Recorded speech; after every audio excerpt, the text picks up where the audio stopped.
1971 is where artists stop asking permission. Not quietly, not gradually, they just start doing it. You can hear it in the control they take in the studio. You can hear it in what labels try to block and fail to stop. And you can hear it in the kind of risks that suddenly start paying off. This is the year where control shifts from the label to the artist. Start with one of the biggest power struggles in music history. What's Going On by Marvin Gaye. Motown didn't just hesitate on this record, they refused it. Berry Gordy reportedly called it uncommercial and didn't want to release it at all because it didn't follow the formula. No obvious single, no clean hook structure, and the subject matter? War, police violence, inner city struggle. That wasn't what Motown was built on, but Marvin Gaye pushes back, hard. Refuses to record anything else until it's released. That's the move. And eventually Gordy gives in, reluctantly. They press a limited number of copies. It sells out immediately. Radio picks it up, and suddenly Motown has a problem, because now they've proven the audience wants something deeper. There's another detail most people miss. Marvin layers his own voice over itself. Double-tracked lead vocals, not as a background harmony, as a conversation with himself. That wasn't standard practice at Motown, but it becomes part of the signature sound of the entire album. That choice alone changes how vocals are approached moving forward. Now, while that's happening in Detroit, something completely different is happening in England. Stairway to Heaven is being built piece by piece, and it's not written the way most songs are written. Jimmy Page is assembling the music in sections. Robert Plant is writing lyrics on the spot, literally sitting on the floor in the studio with a notebook. And they don't rush it. They let it evolve. There's also something else. They refuse to release it as a single. Atlantic Records pushes for it. The band says no, because they want people to experience it as part of the album. That's a shift in thinking, and it works. The song becomes one of the most played tracks in rock history without ever being sold as a single. Also worth noting, there's a long-standing plagiarism claim tied to the opening progression. A band called Spirit had a song called Taurus with a similar structure. The lawsuit doesn't happen until decades later, but the conversation starts here, and it follows the song for years. Now shift to something that sounds simple, but changes the industry quietly. Tapestry by Carole King. This album isn't built for spectacle, it's built for connection. Recorded at A&M Studios in Los Angeles. Small group of musicians. Minimal takes. A lot of the performances are intentionally left loose because overproducing it would kill the feeling. Now here's the part most people don't know. Carole King didn't originally see herself as a performer. She was a songwriter first, writing hits for other artists throughout the 60s. But once this album hits, that changes overnight. She becomes the face of her own work, and the industry shifts with her. Suddenly, labels are looking for artists who write their own material, not just perform it. And that model dominates the rest of the decade. Now something more technical. Baba O'Reilly by The Who. That opening pattern sounds like a synthesizer loop, but it isn't.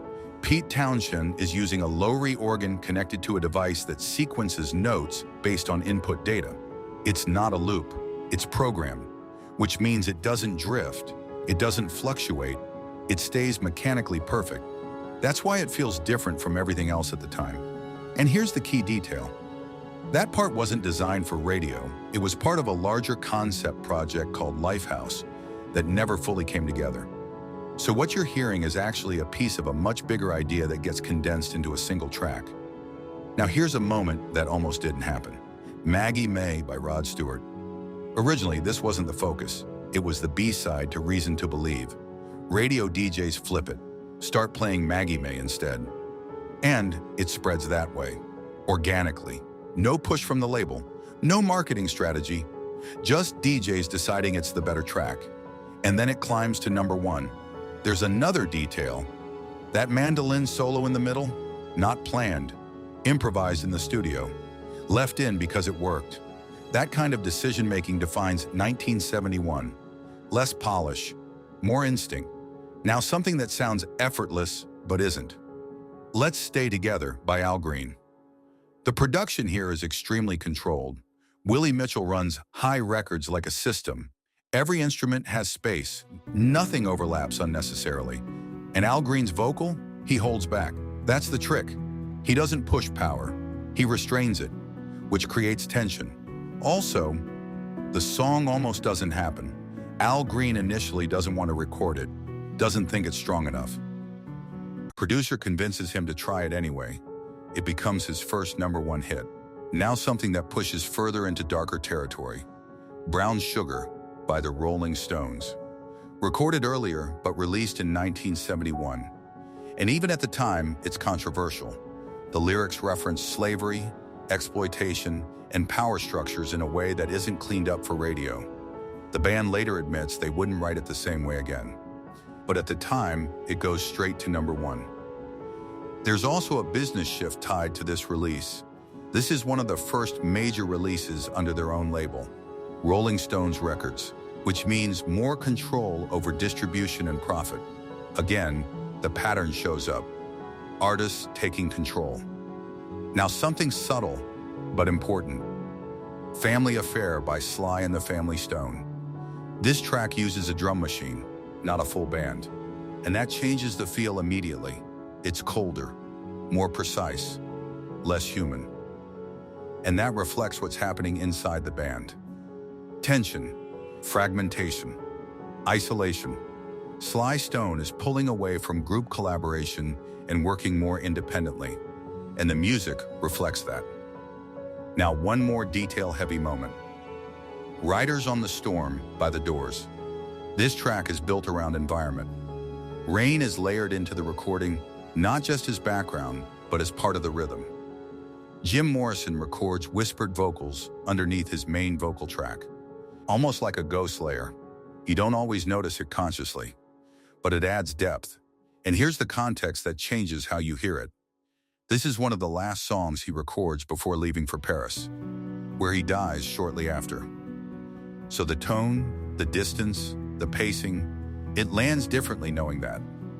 By the time you look across all of 1971, the pattern is consistent. Artists are fighting labels and winning, producing their own work, breaking structure intentionally, letting imperfections stay, and building identity over formula. This isn't experimentation anymore. This is control. And once artists take control, they don't give it back. That's what defines 1971. Not just the songs, but who's making the decisions behind them. And from here on out, that becomes the standard.